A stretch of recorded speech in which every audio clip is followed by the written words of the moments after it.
selamat pagi anak-anak ibu yang terkasih. Apa kabarnya hari ini? Semoga tetap dalam keadaan sehat dan semangat untuk belajar ya. Hari ini kita akan mendengarkan kisah tentang kelahiran Yesus Kristus. Nah, untuk mengawali pembelajaran kita hari ini, mari terlebih dahulu kita siapkan hati dan pikiran kita. Kita ambil sikap berdoa. Dalam nama Bapa dan Putra dan Roh Kudus, amin.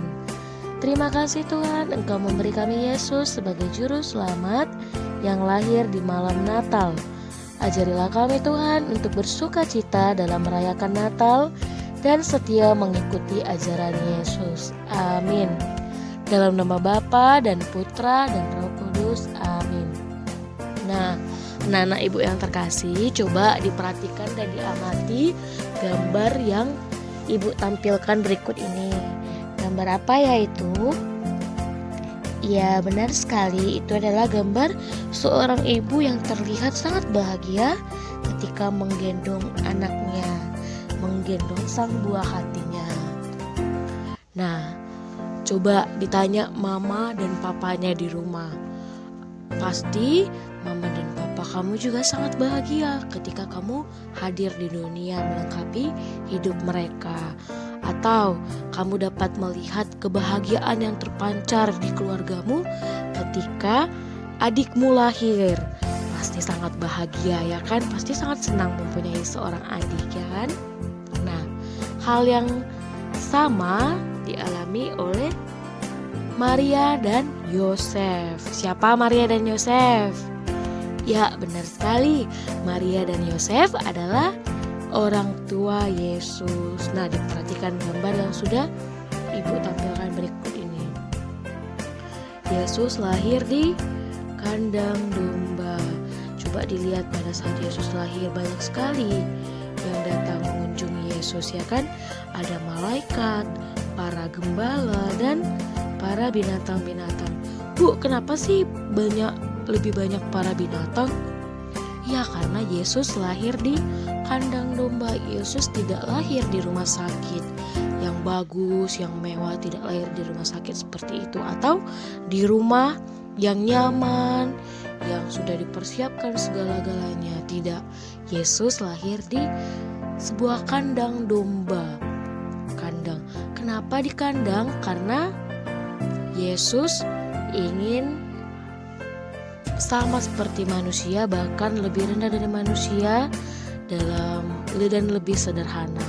Hal ini mau menunjukkan kepada manusia bahwa Yesus sang juru selamat saja mau lahir di tempat yang sangat sederhana, tidak dengan penuh kemewahan. Padahal Yesus itu adalah sang juru selamat, sang Mesias. Bisa saja Yesus lahir di rumah sakit yang mewah atau di tempat yang sangat bagus, tentu bisa. Tetapi dia memilih lahir di tempat yang sangat sederhana. Nah, anak-anak ibu, setiap keluarga pasti sangat bergembira atas kelahiran setiap bayi. Gembira karena keluarga mendapat anggota baru yang tentunya merupakan pemberian dari Tuhan. Banyak orang ikut gembira dengan ucapan selamat dan memberi kado. Anak-anak pun bergembira karena ada adik baru yang akan menjadi sukacita bagi keluarga. Nah, biasanya kalau kamu memiliki adik, ketika adikmu lahir tentunya pasti sangat bergembira. Dan banyak orang yang berdatangan mengunjungi rumahmu ya kan, untuk melihat adik dan ibumu yang baru saja melahirkan, ibu atau mama yang baru melahirkan, atau adik yang baru lahir. Nah, peristiwa kelahiran bayi merupakan peristiwa gembira bagi keluarga, termasuk anak-anak. Nah, banyak hal yang menggembirakan dari hadirnya seorang bayi di tengah keluarga.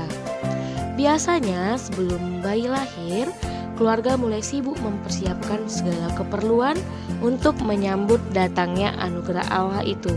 Dan bila tiba saatnya bayi lahir, keluarga bersyukur dan akan memberitahukan kegembiraan ini pada para tetangga. Nah, kelahiran bayi atau seorang anak itu merupakan anugerah dari Tuhan. Jadi harus disambut dengan penuh sukacita dan kebahagiaan.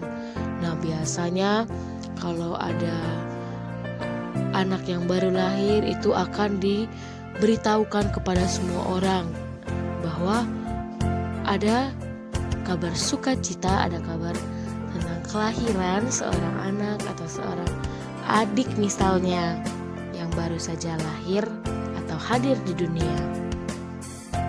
Nah, sama halnya dengan peristiwa kelahiran anak pada umumnya, begitu juga dengan kelahiran Yesus.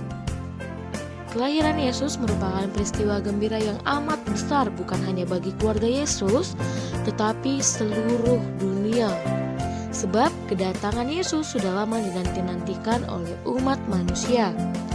Yesus adalah juru selamat yang dijanjikan Allah untuk membebaskan manusia dari dosa.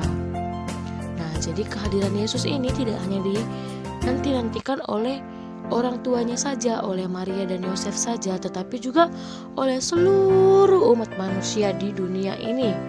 Karena Allah sebelumnya sudah memberitahukan kepada seluruh umat manusia bahwa akan datang Sang Penebus, Sang Juru Selamat manusia, yaitu Yesus Kristus. Nah, mendengar hal kelahiran Yesus Kristus, para gembala di padang adalah orang yang pertama yang merasakan sukacita atas kelahiran Yesus. Dari mana ya Bu para gembala tahu tentang kelahiran Yesus, padahal para gembala kan belum pernah bertemu dengan Yosef dan Maria? Ya, para gembala mengetahui kelahiran Yesus dari para malaikat. Jadi para malaikat datang menghampiri para gembala mengatakan, "Hei para gembala, sebentar lagi Juru Selamat kalian akan lahir di kota Bethlehem.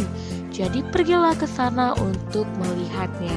Nah, para gembala mengikuti arahan dari para malaikat dan melihat petunjuk bintang yang akan mengantarkan para gembala untuk sampai ke tempat Yesus dilahirkan.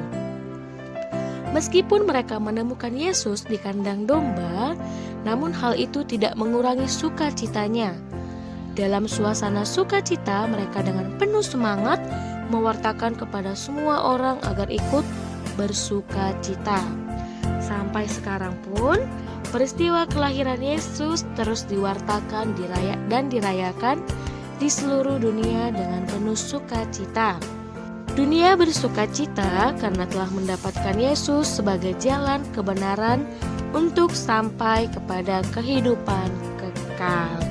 Nah, jadi walaupun para gembala datang, mungkin di dalam pemikiran para gembala ini, di dalam bayangannya, wah, Sang Juru Selamat telah lahir. Pastinya Juru Selamat kita ini lahir di tempat yang sangat mewah dan sangat megah. Akan tetapi mereka mendapati ternyata Yesus lahirnya di kandang domba. Bagaimana ini? Masa Sang Juru Selamat lahirnya di kandang domba? Tetapi para malaikat memberitahukan kepada para gembala tersebut, "Kalian tidak perlu khawatir, karena Juru Selamat kalian ingin mengajarkan kepada kalian tentang kesederhanaannya. Dia tidak akan ingin tampak sebagai seorang juru selamat. Dia ingin merasakan penderitaan yang dirasakan oleh manusia. Jadi untuk itu pun Yesus memulainya dari dengan dilahirkannya di sebuah kandang domba, bukan di tempat yang mewah." Nah, mendengarkan penjelasan dari malaikat, akhirnya para gembala pun memahaminya dan mengerti. Oh, ternyata tidak semua orang hebat itu ingin tampil hebat, tetapi juga mereka justru tampil dengan sangat sederhana, sama seperti yang dilakukan oleh Yesus Kristus. Nah, anak-anak ibu yang terkasih, hari kelahiran Yesus disebut sebagai hari Natal. Nah, hari Natal ini kita rayakan di seluruh dunia pada setiap tanggal 25 Desember setiap tahun.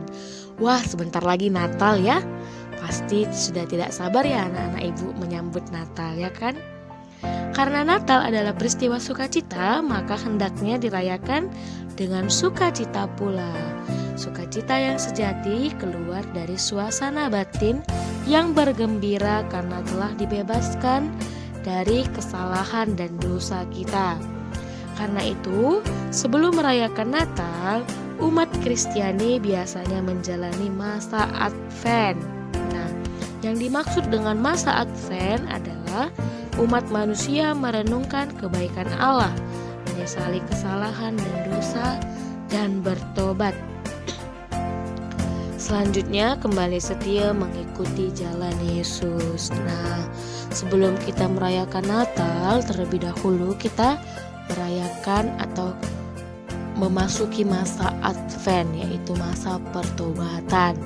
Jadi kita mengoreksi diri, kita merenungkan selama ini aku masih sering melawan mama papa enggak ya?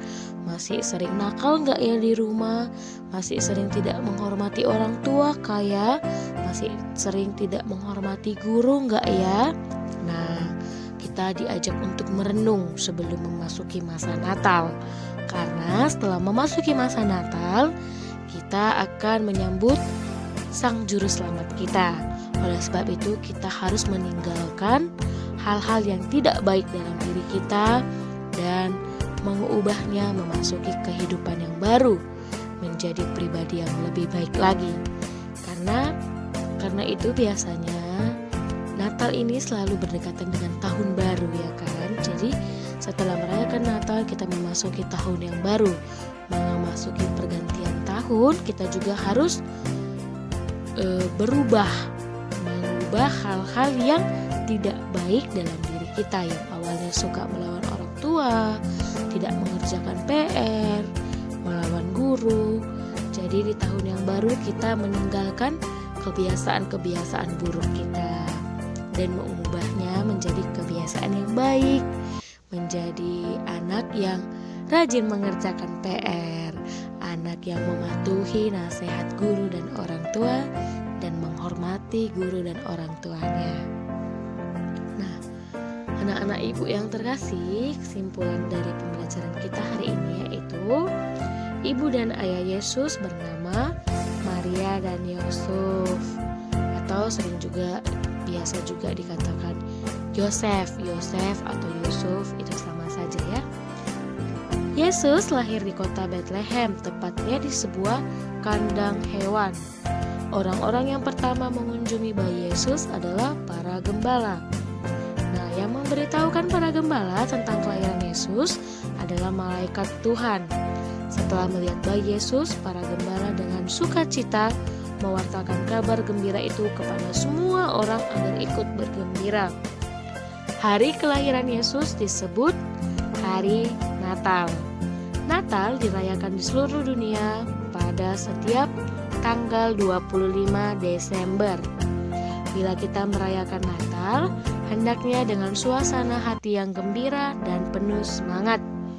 Yesus datang ke dunia untuk membebaskan umat manusia dari perbudakan dosa. Jadi, oleh sebab itu hendaknya kita setia mengikuti ajaran Yesus agar bahagia dan selamat. Nah, baiklah anak-anak ibu, sampai di sini dulu pembelajaran kita hari ini.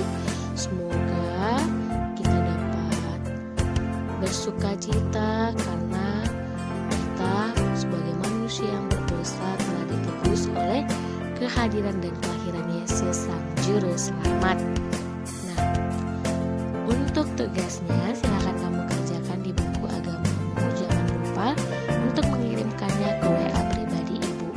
Dan jangan lupa untuk menuliskan nama dan kelasnya ya. Baiklah, untuk menutup pembelajaran kita hari ini, kita siapkan hati kita dengan berdoa. Dilipat tangannya, ditutup matanya, diambil sikap berdoa. Dalam nama Bapa dan Putra dan Roh Kudus. Amin. Salam Maria, penuh rahmat, Tuhan sertamu. Terpujilah engkau di antara wanita dan terpujilah buah tubuhmu Yesus. Santa Maria Bunda Allah, doakanlah kami yang berdosa ini sekarang dan waktu kami mati. Amin. Dalam nama Bapa dan Putra dan Roh Kudus. Amin. Selamat belajar anak-anak ibu yang terkasih. Tetap menjaga kesehatan. Tuhan Yesus memberkati.